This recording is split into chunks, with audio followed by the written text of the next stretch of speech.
Hello ખેડૂત મિત્રો, બજાર ભાવ અને કૃષિની નવી અપડેટ માટે અમારી ચેનલને સબસ્ક્રાઇબ કરો. ભારતમાં મગફળીનું જે ઉત્પાદન થાય છે એમાં ગુજરાતનો હિસ્સો અંદાજે 40% જેટલો છે. ગુજરાતમાં હાલની સ્થિતિએ મગફળીનું વાવેતર 19,73,075 હેક્ટરમાં નોંધાઈ ચૂક્યું છે, જે ગત સિઝનમાં આ સમયે 16,33,431 હેક્ટર જેટલું હતું.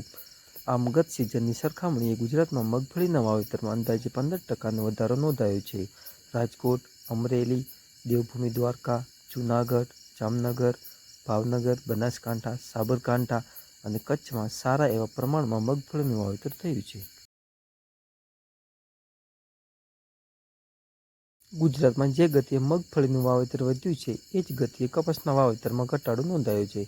હાલની સ્થિતિએ 23,47,349 હેક્ટરમાં કપાસનું વાવેતર નોંધાયું છે, જે ગત સિઝનમાં આ સમયે 26,76,776 હેક્ટર હતું. આમ કપાસના વાવેતરમાં અંદાજે 15% સુધીનો ઘટાડો થયો છે. ગુજરાતમાં આ વખતે તુવેર, જુવાર, અડદ અને સોયાબીનના વાવેતરમાં વધારો થયો છે, જ્યારે બાજરી, મગ, તલ, એરંડા સહિત પાકોનું વાવેતર ઘટ્યું.